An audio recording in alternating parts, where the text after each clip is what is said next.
দর্শক সবাইকে আমন্ত্রণ জানাচ্ছি নিউজ 24 এর নিয়মিত আয়োজন নিউজরুম সংলাপ অনুষ্ঠানে। আপনাদের সঙ্গে আছি আমি প্লাবন রহমান। এই রাতে আপনারা জানেন যে অনুষ্ঠানের মধ্য দিয়ে আমরা দিনের গুরুত্বপূর্ণ বিষয়গুলো নিয়ে আলাপ আলোচনা করে থাকি। একই সঙ্গে সমসাময়িক বিষয়গুলো উঠে আসে এই রাতের আলোচনায় নিউজরুম সংলাপে। একটু বাস্তবতা জানাতে চাই। আপনারা জানেন যে এরই মধ্যে সরকার সিদ্ধান্ত নিয়েছে 31 মে থেকে অফিস আদালত কলকারখানা খুলে ফেলার। একই সঙ্গে 1 জুন থেকে চালু হচ্ছে গণপরিবহন, একই সঙ্গে ট্রেন, লঞ্চও চালু হচ্ছে সীমিত পরিসরে। এবং পাশাপাশি যে বাস্তবতা করোনা ভাইরাস সংক্রমণ মৃত্যুর, সেখানে গত 24 ঘন্টায় 2500-এর বেশি জন আক্রান্ত হচ্ছে বাংলাদেশে। একই সঙ্গে 23 জন নতুন করে মারা গেছেন করোনা ভাইরাসে। এই হচ্ছে সার্বিক অবস্থা। এই অবস্থায় এসব বিষয় নিয়ে আমরা আলাপ আলোচনা করতে চাই। এর মধ্যেই আমরা স্বাভাবিক হওয়ার চেষ্টা করছি। আসলে কোন পথে বাংলাদেশ, কতটা সঠিক সিদ্ধান্ত, একই সঙ্গে কি করণীয় সংক্রমণ কমিয়ে সামনে এগিয়ে চলার, এসব বিষয়গুলো নিয়ে মূলত আমরা আলাপ আলোচনা করতে চাই। আমাদের সঙ্গে 4 জন অতিথি আছে। শুরুতে তাদের সঙ্গে আপনাদের পরিচয় করে দিই। আমাদের সঙ্গে ঢাকা থেকে আছেন অধ্যাপক মোহাম্মদ আরাফাত, যিনি চেয়ারম্যান সুচিন্তা ফাউন্ডেশন। আমাদের সঙ্গে ডাক্তার অধ্যাপক আব্দুল আজিজ আছেন, মহাসচিব স্বাধীনতা চিকিৎসক পরিষদ। আমাদের সঙ্গে আছেন আবুল খায়ের, সভাপতি crime reporters association of Bangladesh, crab. আমাদের সঙ্গে নিউ ইয়র্ক থেকে আছেন ডাক্তার ফেরদৌস খন্দকার, যুক্তরাষ্ট্র থেকে তিনি যোগ দিয়েছেন। আপনাদের 4 জনকে স্বাগত জানাচ্ছি নিউজ 24 এর এই রাতের আয়োজনে নিউজরুম সংলাপ অনুষ্ঠানে। আমরা আলোচনা শুরু করতে চাই অধ্যাপক মোহাম্মদ আরাফাত, আপনাকে দিয়ে। জি, বাস্তবতা শুরুতে একটু বলেছি, সব কিছু স্বাভাবিক পথে যাওয়ার চেষ্টা করা হচ্ছে, সরকারের পক্ষ থেকে তেমনটাই সিদ্ধান্ত। কিন্তু উল্টো দিকে যেমনটা করোনা সংক্রমণ এবং মৃত্যুর যে অবস্থা, সেটি প্রতিদিনই আক্রান্ত রেকর্ড ভাঙছে আগের দিনের তুলনায়। সব মিলিয়ে একটু আপনার কাছ থেকে জানতে চাই, আসলেই কোন পথে বাংলাদেশ? মোহাম্মদ আরাফাত। যে বাংলাদেশে কিন্তু এখন আমরা একটা আপওয়ার্ড ট্রেন্ডের দিকে আছি, কাজে প্রতিদিনই কিন্তু বাড়বেই। মানে এটার ক্যারেক্টারিস্টিক্সটা এরকম যে এটা বাড়তে থাকে, বাড়তে বাড়তে একটা পর্যায়ে পিকে যে ফ্ল্যাটেন হয়ে হয়তো ডিক্লাইন করে। তো আমরা যেহেতু আপওয়ার্ড ট্রেন্ডে আছি, কাজে প্রতিদিনের বাড়াটা কিন্তু অস্বাভাবিক না। এটা হচ্ছে নাম্বার 1। এখন প্রশ্নটা যেটা আসতে পারে সেটা হচ্ছে, এই অবস্থায় আমরা যে বিষয়টি বলা হচ্ছে, আমরা মানে অনেক কিছু খুলে দেওয়ার যে বিষয়টি, এখন সমস্যাটা যেটি হলো যে আমরা কিন্তু হ্যালো, শুনতে পাচ্ছি। যেটা হচ্ছে যে আমরা কিন্তু একটা লম্বা সময় ধরে মোটামুটি একটা লকডাউনের মধ্যে ছিলাম। হ্যাঁ, এখন যেটি হয় যে ধরেন জীবন জীবিকার যে দ্বন্দ্বের জায়গাটি চলে আসছে, সেই জায়গাতে এসে এখন সবচেয়ে বড় চ্যালেঞ্জটা হয়ে গেছে। তবে আমি একটা জিনিস যেটা বলবো, যে আমরা ধরেন কিছুদিন আগ পর্যন্ত স্ট্রিক্ট লকডাউনের যে বিষয়টি ছিল, সেখান থেকে কিছুটা সরে এসেছি। আমি বলবো না যে আমরা পুরো দমে সবকিছু খুলে দিচ্ছি। যেমন আগে যা যা ছিল তার মধ্যে অনেক কিছু কিন্তু এখনো থাকছে, যেমন স্কুল কিন্তু খুলছে না। হ্যাঁ, তারপরে আপনি দেখেন এই যে দোকানপাটগুলো যেগুলো খোলার ব্যবস্থা বলা হয়েছিল 4টা পর্যন্ত থাকবে, তারপর বন্ধ হয়ে যাবে, এটা কিন্তু এখনো 4টা পর্যন্ত খোলা থাকবে, তারপর বন্ধ করতে হবে। তারপরে আপনার গণপরিবহনের যে বিষয়টা, সেটা কিন্তু দেখেন ইন্টারসিটি গণপরিবহন কিন্তু চলবে না, প্রাইভেট যেগুলো, ওগুলো কিন্তু এখনো বন্ধ থাকছে। শুধু রেল এবং লঞ্চ সেগুলো চলবে, এবং সেখানে কিন্তু স্ট্রিক্টলি বলা হচ্ছে রেলওয়ে এবং লঞ্চে কিন্তু আপনার আগে যে পরিমাণ সিট ছিল, সেই যে পরিমাণ টিকিট বিক্রি হতো, এখন কিন্তু সেটা করবে না। মোহাম্মদ আরাফাত, আমি জানতে চাই গণপরিবহনের জায়গাটাই হয়তোবা বিভিন্ন অফিস যারা করবেন, কলকারখানা যাবেন, সেখানে প্রাতিষ্ঠানিকভাবে কিছু নিয়ম কানুন থাকবে এবং তারা মেনে চলার চেষ্টা করবেন। কিন্তু গণপরিবহনের জায়গাটা সবচেয়ে বড় ঝুঁকির জায়গা বলা হচ্ছে, সেই কারণে সীমিত পরিসরে গণপরিবহন চালুর কথা বলা হচ্ছে, একই সঙ্গে যাত্রীও সীমিত নেওয়ার কথা বলা হচ্ছে। আজকে যে মালিক সমিতির বৈঠক ছিল, যোগাযোগ সচিবও সেখানে ছিলেন, সেখানে যেমনটা বলা হয়েছে যে 50% যাত্রী নিতে পারবে। যেসব বিধিনিষেধ দেওয়া হয়েছে কতটা মানা সম্ভব?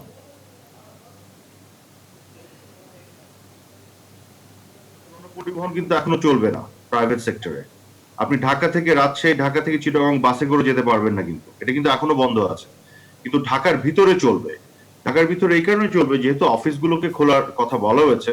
আবার এটাও খেয়াল করে দেখুন, বেসরকারি অফিসগুলোকে অনুমতি দেওয়া হয়েছে, ছুটি মানে বাতিল করা হয়েছে, কিন্তু বাধ্যতামূলক করা হয়নি যে অফিস খোলা থাকতেই হবে। কেউ কেউ যদি মনে করেন যে তার অফিস স্টিল বন্ধ রাখবেন, সেটা রাখার সুযোগ আছে।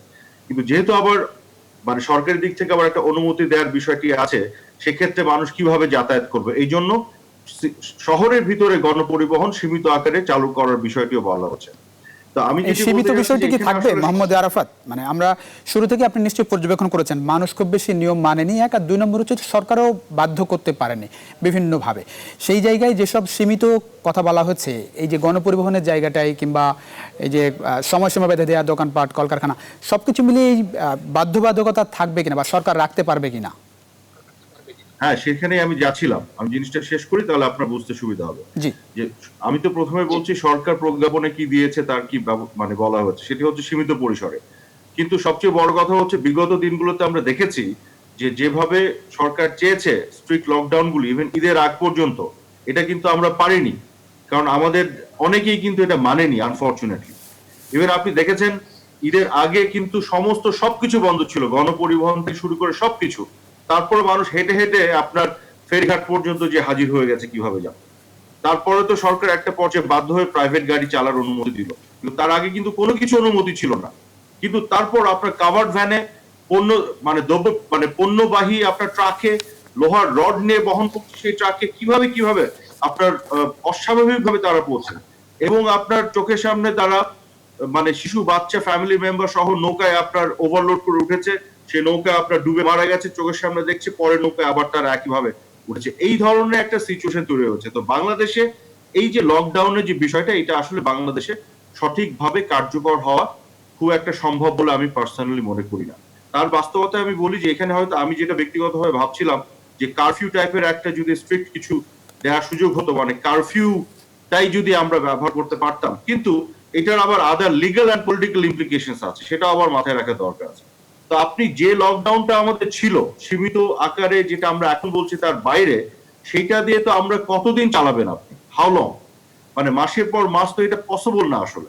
তো এখন যেটা হচ্ছে যে সরকার হয়তো এখন কিছুটা সীমিত আকারে ট্রাই আউট করে দেখতে চাচ্ছে কি হয়, এবং একটা ট্রায়াল অ্যান্ড এররের ভিতর দিয়ে হয়তো একটা সলিউশনে আসার চেষ্টা করবে। হয়তো 10-15 দিন পরে তারা ফাইন্ড আউট করার চেষ্টা করবে যে কতটুকু কার্যকর হচ্ছে কি হচ্ছে না। এবং তারপর হয়তো পরবর্তী করণীয় বিষয়ে সিদ্ধান্ত আসবে। আসবো মোহাম্মদ আরাফাত, আমরা একটু যেতে চাই ডাক্তার অধ্যাপক আব্দুল আজিজ, মহাসচিব স্বাধীনতা চিকিৎসক পরিষদ। জি আব্দুল আজিজ, একটু আপনাকে একটু জানাতে চাই, আপনি নিশ্চয়ই জানেন বিষয়গুলো। আসলে প্রথম 28 দিনে আসলে 10,000 শনাক্ত হয়েছিল বাংলাদেশে, প্রথম শনাক্তের পর 8ই মার্চের পর, এবং আমরা সবশেষ তথ্যপত্রের দিকে যদি জায়গায় 40,000 ছাড়ালো গত 7 দিনেই। সব মিলিয়ে 10,000 ছাড়াতে গত 7 দিন সময় লেগেছে বাংলাদেশে, এবং এটি আসলে ঊর্ধ্বমুখী হবে, আপনারাও বলেছেন। সব মিলিয়ে একটু জানতে চাই এখন আসলে করণীয় কি? এই যে মানে মানুষের ঘরবন্দি রাখা গেল না, একই সঙ্গে বিক্ষিপ্তভাবে যে যার মতো করে বের হয়েছে, খুব বেশি নিয়ন্ত্রণে রাখা যায়নি মানুষকে, অনেক জনসংখ্যা এমনটা বলা হয়েছে, এবং আইন শৃঙ্খলা বাহিনী চেষ্টা করেছে। এবার যখন সব খুলে যাচ্ছে, কতটা নিয়ন্ত্রণের মধ্যে থাকবে এবং মানুষ কতটা নিয়ম মানবে, কি করণীয় একটু আপনার কাছ থেকে জানতে চাই ডাক্তার হিসেবে। সংক্রমণ সংক্রান্তের সংখ্যাও বাড়ছে, এবং আমাদের টেস্টিং ফ্যাসিলিটির সংখ্যাও বাড়ছে। এখন কিন্তু টেস্টিং আজকে যেটা আমি যতদূর জানি 49টা জায়গায় পরীক্ষা হচ্ছে। সংক্রমণের সংখ্যা বাড়বে, মানে আক্রান্তের সংখ্যা। আর পাশাপাশি এটাও ঠিক যে সরকারের পক্ষ থেকে স্বাস্থ্য সেক্টর, চিকিৎসা ব্যবস্থা, স্বাস্থ্য সেক্টর দিলে সাজানো এবং সতর্কতামূলক ব্যবস্থা, এবং লকডাউন চলাকালীন সময়ে এই 16 কোটি মানুষের ফুড সিকিউরিটি এনশিওর করা। দেখেন এই 1 লক্ষ কোটি টাকা প্রণোদনা, 4.5 কোটি লোকের যে ত্রাণ দেওয়া, এবং পরবর্তী 1 লক্ষ আবার 50 লাখের আবার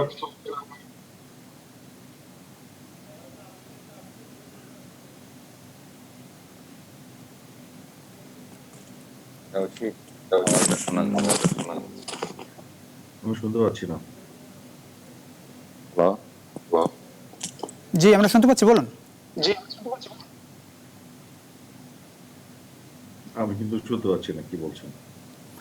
জি একটু তথ্য প্রযুক্তিতে অসুবিধা হচ্ছে, আমরা আসলে কথা শুনতে পাচ্ছি না। আমরা একটু যেতে চাই, আসলে আবুল খায়ের আছেন আমাদের সঙ্গে, সভাপতি crime reporters association of Bangladesh.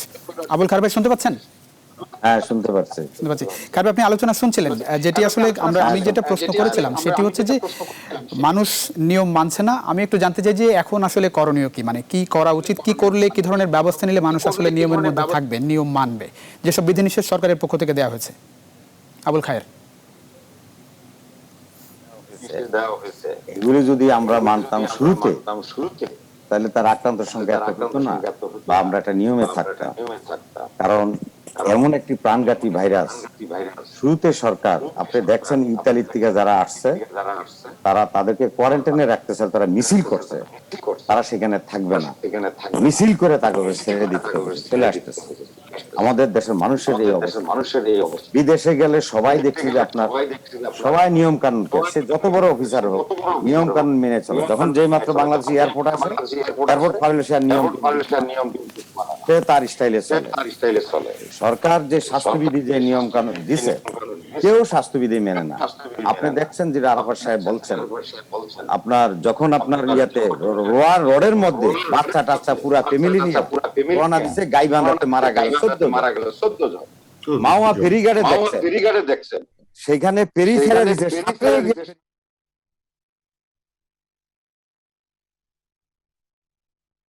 Police বাধা দিয়ে রাখতে পারলো না, পুলিশকে নিয়ে ওরা ফেরি নিয়ে চলে গেছে। এই যে দেশের মানুষের কালচার সরকার ঘোষণা করছে, কার জন্য? আমার আপনার জন্য না। আমি বাঁচার জন্য, আমার পরিবারকে রক্ষা করার জন্য, দেশকে রক্ষা করার জন্য। কিন্তু আমি নিরাপদে থাকবো, আমার দেশ নিরাপদে, আমার পরিবার নিরাপদ। সরকার, পুলিশ এবং আইন শৃঙ্খলা বাহিনী, সেনাবাহিনী মেইন রাস্তা হাইওয়ে গুলিতে তারা প্রোটেকশন দিচ্ছে, ওই ধানক্ষেত দিয়ে চলে গেছে, নৌপথ দিয়ে চলে গেছে, কোনোভাবে মানে ওরা রাতে গভীর রাতে চলে গেছে, ওরা এইভাবে সেভাবে চলে গেছে বাড়িতে। ছিল আগে রাজধানী, আমাদের ঢাকার রাজধানী ছিল 83-85% আক্রান্তের সংখ্যা, এখন এটা গ্রামে সবচেয়ে বেশি সংক্রামিত করে ফেলছে, এই শুধু ঈদের মাধ্যমে। তার মানে আমরা নিয়ম কানুন মানি নাই, এবং লকডাউন যে দেশের সরকার লকডাউন ঘোষিত, লকডাউন মানি না এবং মানাইতে আমরা পারি নাই, তাদেরকে রাখতেও পারি না, যে কোনো ব্যর্থতা। আর আমাদের দেশে আসলে এই দেশের মানুষদেরকে সরকার হলো, একদিকে হলো শরীফল ল্যাঙ্গুয়েজ, আমার যে সাংবাদিকতার ভাষা, লাঠি পিটা দিয়ে পরে বন্দি করে ওই হাত পা, যদি আজ এতদিন পর্যন্ত এইভাবে তাদের রেখে দিত, কারণ খাবার দাবার কোনো সমস্যা ছিল না, ত্রাণ দেওয়ার প্রয়োজন ছিল না। এই দেশে এমন কোন সমস্যাই নাই যে 2-6 মাস কেউ চলতে পারবে না, একটা রিক্সাওয়ালা চলতে পারবে। আমি যখন আপনার ঢাকার থেকে আপনার ইয়ার আগে শুনতে পাচ্ছেন নিশ্চয়ই আপনি? আমার কথা শুনতে পাচ্ছেন যে আমি কি বলতে চাই? জি আবুল খায়ের, আমি যখন করোনার মাত্র কয়েকদিন আগে আমি সৈয়দপুর গেলাম, যে বিমানে নামছি, তখন একজন লোক আমার সাথে গেল, তার পোশাক আশাক দেখে বলে যে আপনি কি করেন? আমি রিস্কাওয়ালা। মানে জি অনেক ধন্যবাদ আবুল খায়ের, আবার আসবো আপনার কাছে। আমরা একটু যেতে চাই নিউ ইয়র্কে, আমাদের সঙ্গে আছেন ডাক্তার ফেরদৌস খন্দকার। ডাক্তার ফেরদৌস খন্দকার শুনতে পাচ্ছেন?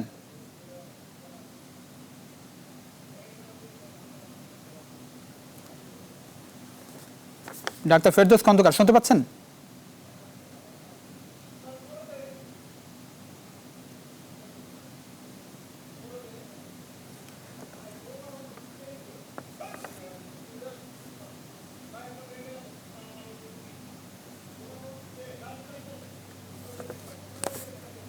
যে একটু যান্ত্রিক অসুবিধা হচ্ছে দর্শক, আমরা ছোট্ট একটা বিরতি নিচ্ছি, নিউজরুম সংলাপে ফিরছি কিছুক্ষণের মধ্যে, আশা করি বিরতির পর আপনাদের সঙ্গে পাচ্ছি।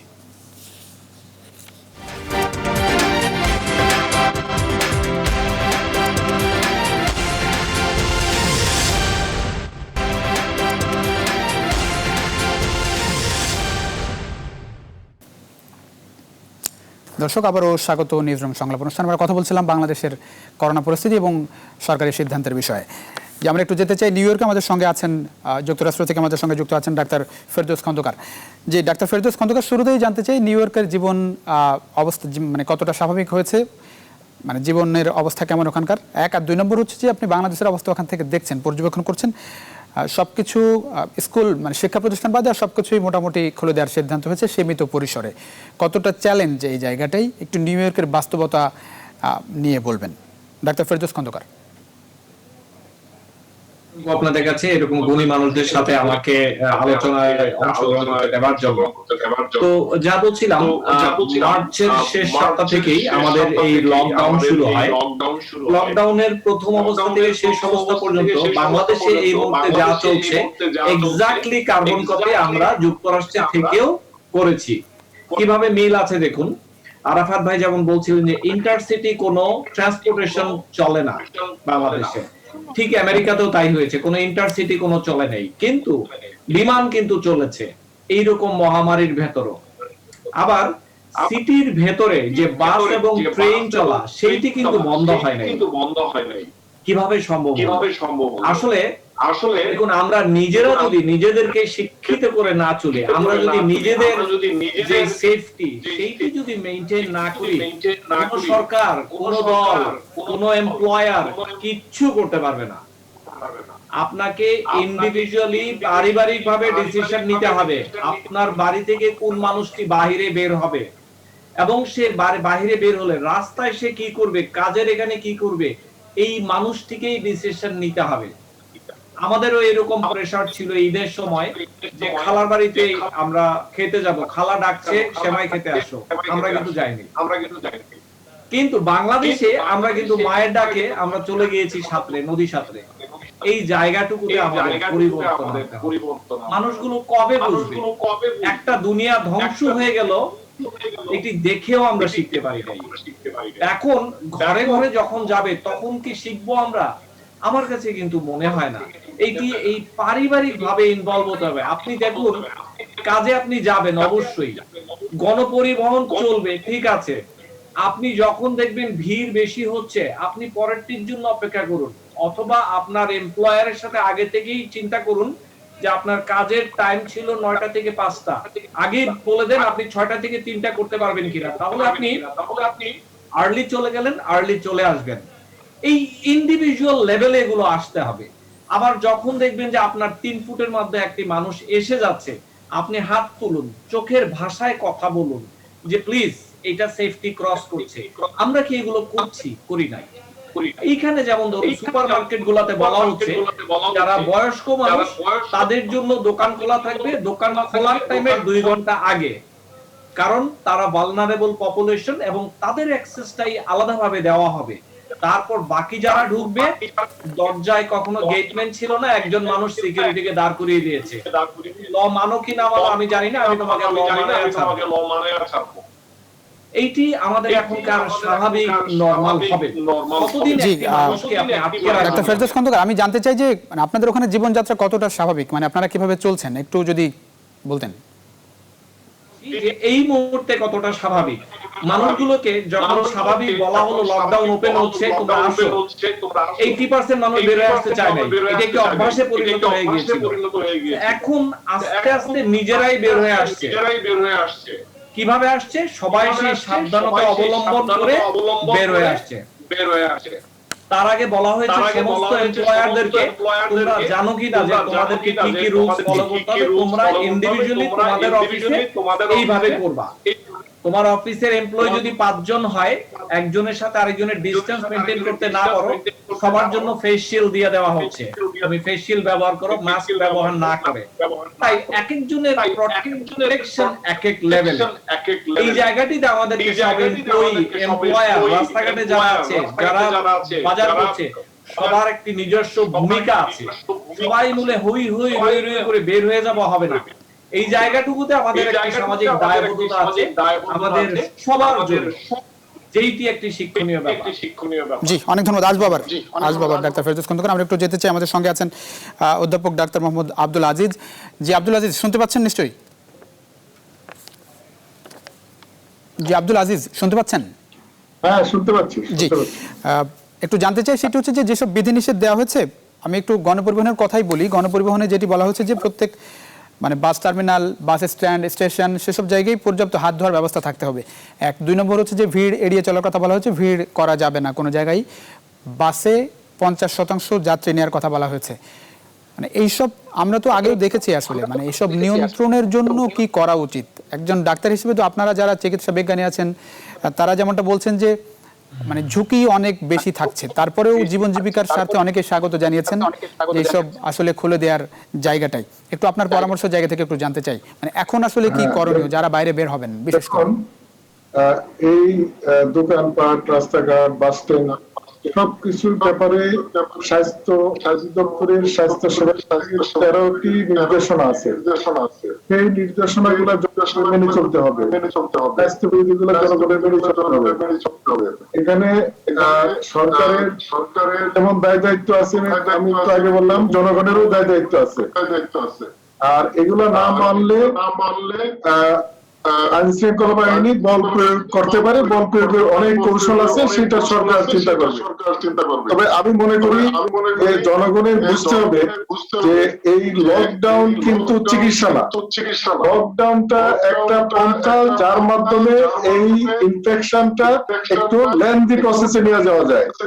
যেহেতু এটা ভ্যাকসিন আবিষ্কার না হওয়া পর্যন্ত এই সময়টা অতিক্রম করতে হবে, সেই সুযোগটা সরকার এই লকডাউন রুদ্ধ করা এবং জনগণের পরিবেশ, কর্মপরিবেশ স্বাভাবিক করা, একটা কৌশলের মাধ্যমে ব্যালেন্স হয়েতে হতে হবে।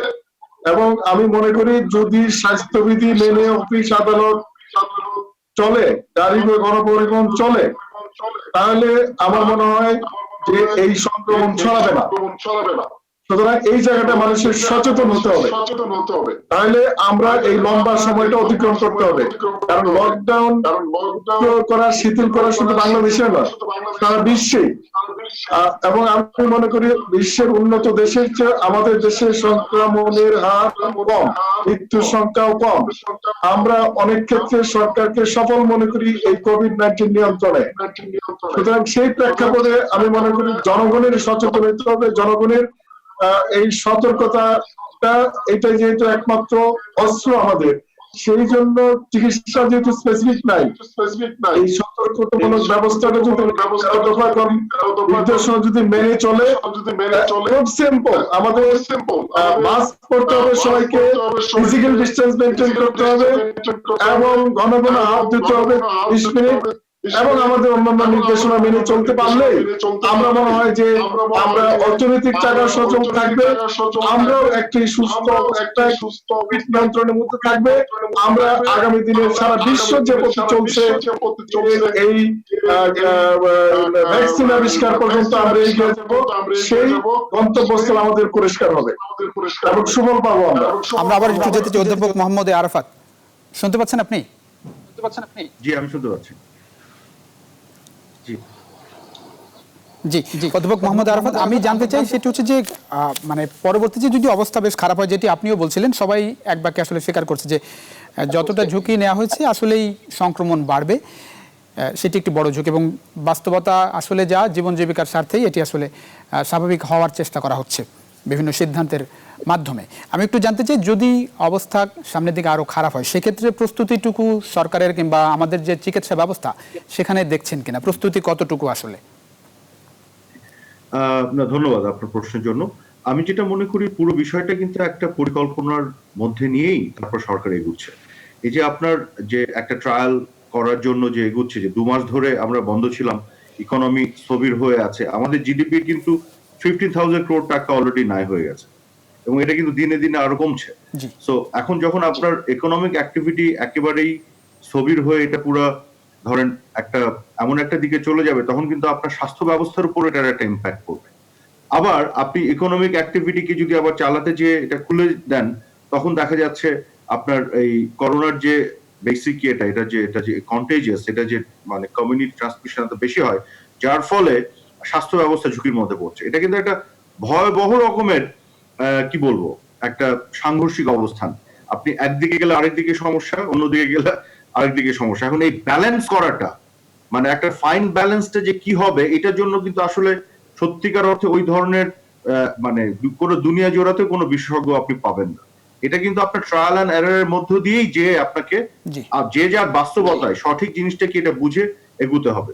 তো সেই অর্থে আমি যেটা মনে করি যে স্বাস্থ্যবিধিগুলি মানার কথা বলা আছে, এর মধ্যে আপনাকে একটা সিম্পল জিনিস বলি, এখানে গণমাধ্যমেরও একটা বড় দায়িত্ব আছে আমি মনে করি, এবং নেওয়া যেতে পারে, যেটা আপনাদের প্রতি আমার অনুরোধ থাকবে যে দেখুন, যত স্বাস্থ্যবিধি মানার যে বিষয়গুলি বলা আছে এর মধ্যে একটা খুবই গুরুত্বপূর্ণ জিনিস কম্পালসারি করা হয়েছে সরকারিভাবে, সেটি হচ্ছে মাস্ক পরা।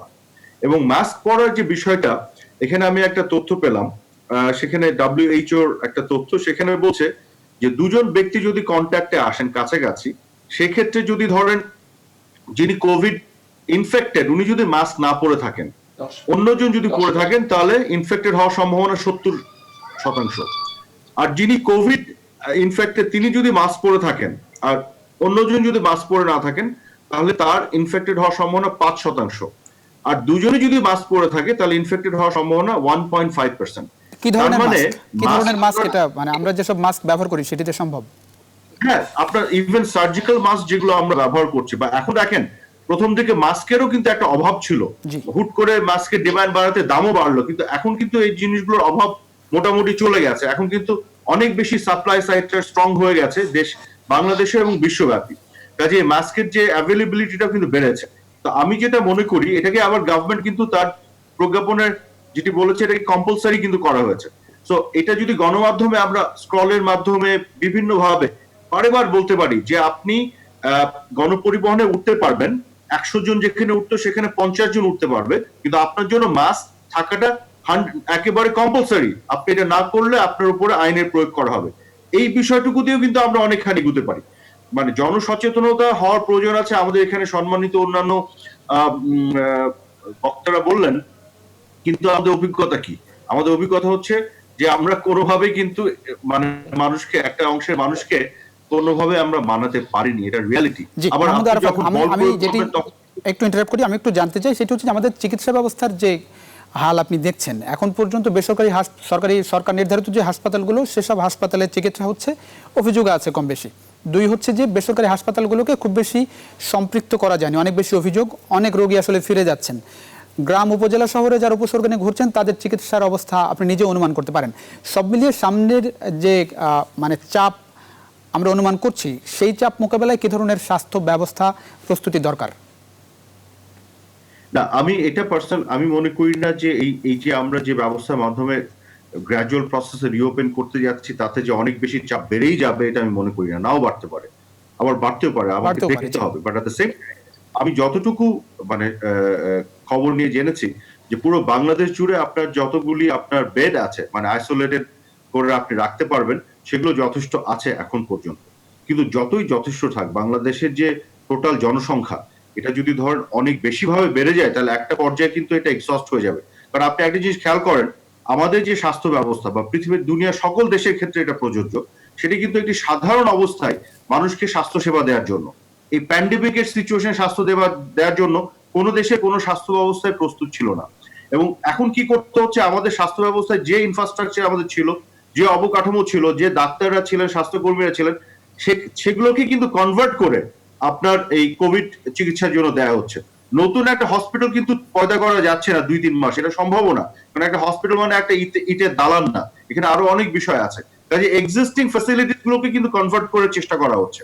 এবং আরো যদি বেড়ে যায় সেক্ষেত্রে একটা সার্টেন লিমিট পর্যন্ত এক্সিস্টিং ফ্যাসিলিটি গুলোকে কনভার্ট করে একটা ফ্লেক্সিবল সিচুয়েশনে নিয়ে একটা আপনার ব্যবস্থা করে রাখা আছে এখন পর্যন্ত, ঠিক আছে। বাট যদি মানে আল্লাহ না করুক অনেক বেশি হারে যদি বাড়তে থাকে, তখন কিন্তু যে কোনো দেশের জন্য সমস্যা হবে। বাট আমি যেটা পার্সোনালি মনে করি সেটা হচ্ছে যে সেই কারণেই জনগণকে বারেবার বুঝাতে হবে এইটা অন্যের জন্য না, এটা সরকারি নির্দেশ মানার বিষয় না, আমার নিজের ভালোর জন্য, নিজের ইন্টারেস্টে, নিজের স্বার্থে, নিজের পরিবারের স্বার্থে আমার এই স্বাস্থ্যবিধিগুলি মানতে হবে। আমি নিজে যদি না মানি, না বুঝি, তাহলে কিন্তু অন্য কেউ আমাকে জোর করে বুঝাতে পারবে না। জি, আসবো আবার মোহাম্মদ আরাফাত। আমরা শুরু থেকে আসলে খুব বেশি পাইনি। আবুল খায়ের, শুনতে পাচ্ছেন এখন? জি, শুনতে পাচ্ছি। জি, আবুল খায়ের, আপনি নিশ্চয়ই শুনছিলেন মোহাম্মদ আরাফাত বলছিলেন, আপনি আসলে কতটা সন্তুষ্ট এখনকার যে চিকিৎসা ব্যবস্থা আপনি দেখছেন, পর্যবেক্ষণ করছেন শুরু থেকে? দেখেন, আমাদের বর্তমানে আমাদের দেশে আমি একটু জানাতে চাই সেটি হচ্ছে যে এখন পর্যন্ত আমাদের 64 জেলা, এখন পর্যন্ত 49 জায়গায় আসলে টেস্ট ব্যবস্থা করা গেছে।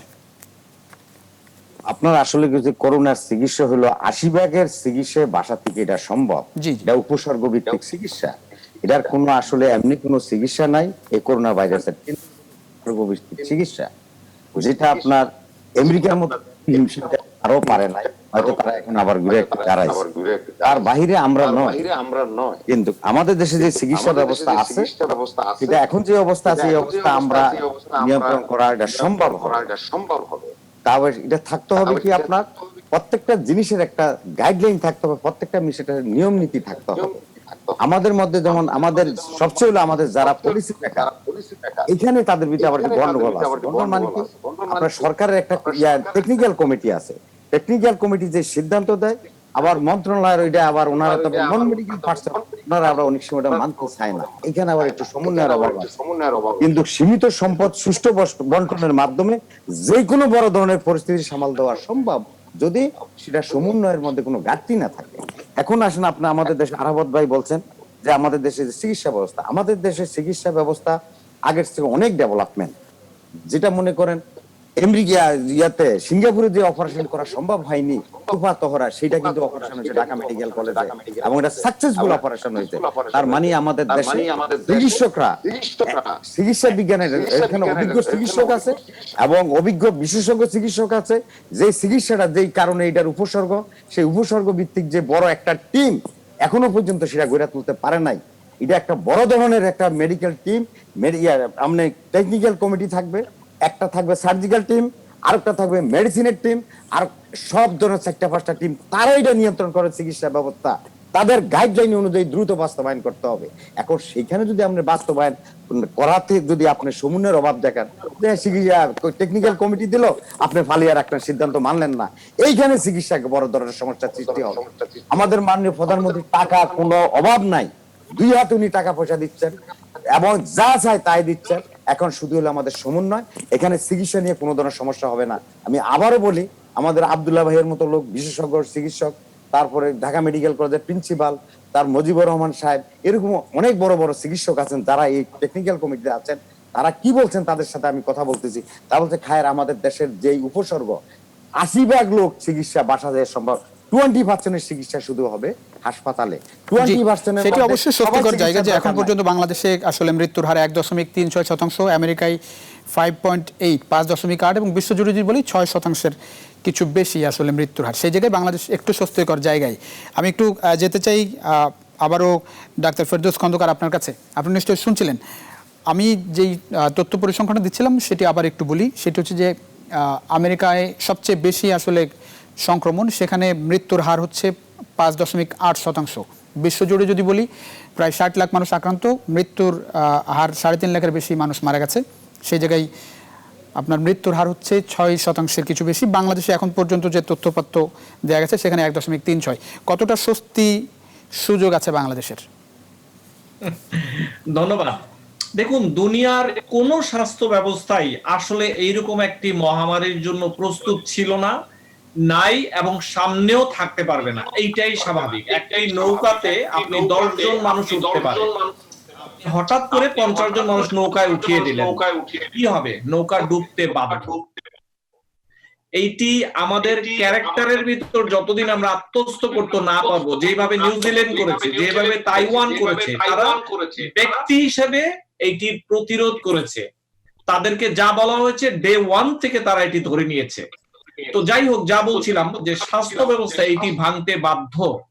তার মধ্যেও দেখুন, যারা আইসিইউতে যাচ্ছে, যারা লাইফ সাপোর্টে যাচ্ছে, 10 জনের মধ্যে প্রায় 9 জনই কিন্তু মৃত্যুবরণ করছে। আপনি কোথায় আশাটুকু দেখবেন বলুন? বাংলাদেশের ক্ষেত্রে যে সমস্যাটি দেখতে পাচ্ছি আমি, যে প্রাইভেট যে ক্লিনিক গুলো আছে তারা কখনো সরকারের কাছে দায়বদ্ধতার অংশ হিসেবে ছিল না। অর্থাৎ এদেরকে আমি যেটি শিখতে পেলাম এবার, যে আগামীতে প্রতি বছর একটি ছোট প্রণোদনা দিয়ে তাদেরকে একটি দায়বদ্ধতার মধ্যে নিয়ে আসতে হবে, যেন তারা প্রতি বছর একটা অডিটের মধ্যে দিয়ে যায়, লোকাল মানুষদের সার্ভের মধ্যে দিয়ে যায়, তাদের একটা এই দায়বদ্ধতার জায়গাটুকুতে আনতে হবে। হঠাৎ মহামারীর সময় চাইলেই কিন্তু আনা যাবে না। যার কারণে পুরো স্বাস্থ্য ব্যবস্থার মধ্যে সরকারি স্বাস্থ্য ব্যবস্থায় পুরো প্রেসার পড়ে গেল। বেসরকারি প্রতিষ্ঠানগুলো বলছে কোভিড হাসপাতালে যাও, অথচ বহির্বিশ্বে এই যে পশ্চিম বিশ্বতে তারা সারা বছর এই দায়বদ্ধতার মধ্যে ছিল। সরকার প্রতিটি মাস প্রতিটি বর্ষ তাদেরকে প্রণোদনা দিয়ে বলেছে তোমরা যাদের ইন্স্যুরেন্স নাই তাদেরকে আমার ডিসকাউন্টেড রেটে তুমি চিকিৎসা দিতে বাধ্য। যার কারণে হয়েছে যখন প্রয়োজন হয়েছে সরকারের একটি প্রজ্ঞাপন দিয়ে বলেছে now you work for me, covid non covid I don't care, 80% bed আমার কোভিড এর জন্য খালি করো। এক সপ্তাহের মধ্যে তারা খালি করে দিয়েছে। যেই কারণে মহামারী আমাদের উপর দিয়ে গিয়েছে, কিন্তু একটা সহ্য ক্ষমতার ভেতরে ছিল। এরপরও আমরা, আপনারা নিউজে দেখেছেন, প্রায় শুনতে পাচ্ছিলাম যে শুক্রবারে শুনছি রবিবারের মধ্যে সাপ্লাই সব শেষ, একটি সার্জিক্যাল মাস্কও নেই। কি হলো তাহলে এই 2 দিনে? কিচ্ছু হয়নি। আমরা যারা প্রাইভেটলি চিকিৎসা করছিলাম, যারা ডেন্টিস্ট ছিল, যারা বিউটিশিয়ান ছিল, তাদের কাছে যত মাস্ক ছিল আমরা কালেক্ট করে লোকাল হাসপাতালে দিয়েছি যে ঠিক আছে এইটিকে দেখি আরো 3 দিন বাড়ানো যায় কিনা। ততদিনে সরকারি সাপ্লাই একটু একটু করে ঢুকেছে। অর্থাৎ এইরকম মহামারীতে সরকার বা একটি নির্দিষ্ট বডির পক্ষে এইটি যুদ্ধ করা সম্ভব নয়। আমাদেরকে সবাইকে এগিয়ে আসতে হবে। জি, সবাইকে এগিয়ে আসতে হবে। ধন্যবাদ। আবার আসবো একেবারেই শেষ মুহূর্তে, আমরা একেবারেই শেষ পর্যায়ে একটু সবার কাছ থেকে নিতে চাই। অধ্যাপক মোহাম্মদ আরাফাত, আমরা একেবারেই শেষ পর্যায়ে, যেটি বলা হচ্ছে যে বাংলাদেশের জন্য আসলে বড় চ্যালেঞ্জ এখন সামনের সময়টা, আসলে শুরু থেকে বাংলাদেশের গণপরিবহনের কথাই বলি, আসলে খুব বেশি নিয়ন্ত্রণে রাখা যায়নি। আপনি ভাড়ার কথা বলেন, বাসে বাসে ধাক্কাধাক্কি, দুর্ঘটনা, পাল্লাপাল্লি সবকিছু মিলিয়ে এখন যেসব বিধিনিষেধ দেওয়া হয়েছে নিয়ন্ত্রণে রাখার জন্য, যেসব বিধিনিষেধ দেওয়া হয়েছে নিয়ন্ত্রণে রাখার জন্য কি করণীয়? আর হচ্ছে যে যেটি আসলে আপনার ডাক্তার ফেরদৌস খন্দকার বলছিলেন বেসরকারি হাসপাতালগুলোকে একটু চিকিৎসা আওতার মধ্যে নিয়ে আসা, সেজন্য কি করণীয় দেখেন আপনি? মোহাম্মদ আরাফাত। আচ্ছা, আপনাকে তথ্য দিই। আপনাদের ধন্যবাদ। আপনাদের টেলিভিশনে আমি দেখলাম যে এখন পর্যন্ত সর্বমোট পুলিশ সদস্য আক্রান্ত হয়েছে 4358 জন, এবং ডিএমপিতেই শুধু আপনার 1530 জনের মতন, এবং মারা গেছে 15 জন। তো যারা ল এনফোর্সমেন্টটা করবে তাদেরই তো এই অবস্থা হয়ে যাচ্ছে। ল এনফোর্স করতে যে কিছু মানুষ কথা না শুনতে শুনতে, আপনি এনফোর্সটা করে আর কিভাবে করবেন? আপনি যদি কারফিউ দেন, 144 দিবেন, এগুলোর তো অনেকেই আবার বলছে আমি তো একটা সময় কারফিউ এর পক্ষে ছিলাম, আমি পার্সোনালি মনে করেছি কারফিউ দিয়ে দেওয়া উচিত, তারপরে ধরেন মানলো না, তখন কি করবেন? মানে আমি আসলে ওই অর্থে স্ট্রেট ফরওয়ার্ড কোনো সলিউশন দেখছি না। এখন আপনি দিয়ে দিলেন, এটা তো আদার, অনেকে বলে লিগাল এন্ড পলিটিক্যাল ইমপ্লিকেশন আছে। আমি যে জায়গাটাতে একটু আশাবাদী হতে চাই, যে আমরা একটা স্ট্যাটিস্টিক্স দেখলাম যে প্রথম 70 দিনে ইনফেক্টেড হওয়ার পর থেকে যে আমরা পরিসংখ্যানটা দেখলাম যে বাংলাদেশে যে মানে মৃত্যু সংখ্যা কম ছিল শুধুমাত্র 2টি দেশের, আর বাংলাদেশের সমান মৃত্যু সংখ্যা ছিল জার্মানির, আর বাকি সবগুলো দেশে বাংলাদেশের চেয়ে মৃত্যু সংখ্যা বেশি ছিল। এখন বাংলাদেশে করোনা উপসর্গ নিয়ে আবার অনেকে মারা গেছে, যেগুলো রিপোর্টেড হয়েছে, সেগুলো আপনারা খোঁজ নিয়ে দেখবেন। আমি এর মধ্যে 19টা কেস নিয়ে স্টাডি করেছি, যেগুলোর ফলো আপ নিউজটা হয়নি, সেগুলোর বেশিরভাগই কিন্তু পরবর্তীতে আপনার ডাবল চেক করে দেখা গেছে যখন করোনা আসলে ছিল না। কিন্তু সেগুলো আমি পার্সেন্টেজে যদি ধরি, তারপরেও যে টোটাল ডেথটা দাঁড়াচ্ছে সেটা ভেরি লো। তো সামহাও আমার মনে হয় আমাদের একটা ন্যাচারাল অ্যাডভান্টেজ মনে হয় আছে আমাদের। আর আপনি আগের প্রশ্নে একটু বলি, আমি মাননীয় ওই স্বাস্থ্যমন্ত্রী মহোদয়ের কাছ থেকে কিছুদিন আগে শুনছিলাম যে গোটা বাংলাদেশে সম্ভবত 30,000-এর মতন মানুষকে অ্যাকোমোডেট করার মতন, মানে আইসোলেটেড বেডে অ্যাকোমোডেট করার মতন ব্যবস্থাপনা এই মুহূর্তে আছে। তো আপনার যদি 2 লক্ষ মানুষ যদি আক্রান্ত হয়, কথার কথা 20% মানুষ ইউজুয়ালি হসপিটালাইজড হয়। তো সেই তুলনায় এখন পর্যন্ত আমাদের মানে যথেষ্ট ব্যবস্থা আছে আমি মনে করি। কিন্তু আবার যেটা বলছি যে সবচেয়ে বড় যেটা স্বাস্থ্যবিধি মানা, আক্রান্ত না হয়ে আপনার সাবধান থাকা, সতর্ক থাকা, এবং এইটা কিন্তু আলটিমেট সলিউশন ভ্যাকসিন, এবং সেটা কবে আসবে আমরা জানি না, 1.5 বছর 2 বছর। তার আগ পর্যন্ত আমরা যদি ধরেন দিনের পর দিন স্ট্রিক্ট লকডাউন, কারফিউ, 144 দিয়ে চলতে থাকি, কতদিন চলবো? How long? আমরা অবশ্যই স্বাভাবিক অবস্থায় যেতে চাই, সেজন্যই সামনের অবস্থাটা সরকার যে সিদ্ধান্ত নিয়েছে সেইখানে মানুষের সচেতনতা অনেক বেশি জরুরি। আমরা একেবারেই শেষ পর্যায়ে একেবারে সময় দিতে পারছেন, আমরা একটু সবচেয়ে কম সময় পেয়েছেন আসলে অধ্যাপক ডাক্তার আব্দুল আজিজ। আমরা একেবারে আপনাকে দিয়ে শেষ করব। যে প্রশ্নটি আসলে করেছিলাম, বেসরকারি হাসপাতালগুলোকে খুব বেশি সম্পৃক্ত করা যায়নি, সেই জায়গায় কি করার দেখেন অধ্যাপক আব্দুল আজিজ? সরকার কিন্তু 24 তারিখে, এই মাসে 24 তারিখে একটা অর্ডার দিয়েছে যে সারা দেশের সরকারি বেসরকারি হাসপাতাল কোভিড নন কোভিড চিকিৎসা করতে হবে সবাইকে। এই ক্ষেত্রে প্রাইভেট সরকারি হাসপাতালগুলোতে সম্ভব, ট্রায়াল সিস্টেম করে সেগুলো সম্ভব। বেসরকারি হাসপাতালে কিছু চ্যালেঞ্জ আছে। তাদের সীমাবদ্ধতা আছে, তাদের ম্যান পাওয়ার, তাদের সরকার যেহেতু সব চিকিৎসার দায় দায়িত্ব নিয়েছে, তাদের বেলায় বেসরকারি হাসপাতালে সেই রোগীর চিকিৎসা কি হবে, তাদের দায়বদ্ধতা থাকলেও আমার অধিকতর তাদের সাথে বসা উচিত প্রতিষ্ঠানের মালিকদের সাথে। আমার মনে হয় তাহলে এইটা কম সময়ের মধ্যে তারাও আমাদের চিকিৎসা সেবায় আসতে পারবে, যেহেতু প্রায় 65 চিকিৎসা সেবা কিন্তু প্রাইভেট সেক্টরতে হয়। এই মুহূর্তে আমাদের ঢাকা শহরে যে হাসপাতালগুলো আছে, কোভিড হাসপাতাল, সেখানে রোগী কিন্তু ভর্তি এমন আমরাও তো। জি, অনেক ধন্যবাদ। আসলে আমরা একেবারেই শেষ পর্যায়ে অনেক ধন্যবাদ। আপনি যেটা বলছিলেন যে আসলে যে কোনো উপায়ে আলোচনার মধ্য দিয়ে হলেও কিংবা অন্য কোনো উপায়ে বেসরকারি হাসপাতালগুলোকে সম্পৃক্ত করা উচিত। মোটামুটি আসলে এই ছিল, আমাদের হাতে একেবারেই সময় নেই। ধন্যবাদ দিতে হচ্ছে অধ্যাপক মোহাম্মদ আরাফাত, অধ্যাপক ডাক্তার আব্দুল আজিজ, আবুল খায়ের এবং নিউ ইয়র্ক থেকে আমাদের সঙ্গে ছিলেন ডাক্তার ফেরদৌস খন্দকার। আপনাদের চারজনকে অসংখ্য ধন্যবাদ আমাদের এই রাতে নিউজরুম সংলাপের সময় দেওয়ার জন্য। দর্শক, সামনের সময় আসলেই চ্যালেঞ্জের। বাংলাদেশে যদিও এখন পর্যন্ত 1.36% আসলে মৃত্যুর হার করোনা ভাইরাসে, তারপরেও আসলে সতর্ক সাবধান থাকার বিকল্প নেই, কারণ সামনের সময়টা ঝুঁকিপূর্ণ। যে যত বেশি সাবধান থাকবেন সময়টা ততটা স্বস্তির হবে। এই ছিল মোটামুটি নিউজরুম সংলাপ। দেখা হবে নিশ্চয়ই অন্য কোনো সময়ে। সে পর্যন্ত ভালো থাকবেন, সুস্থ থাকবেন। শুভরাত্রি।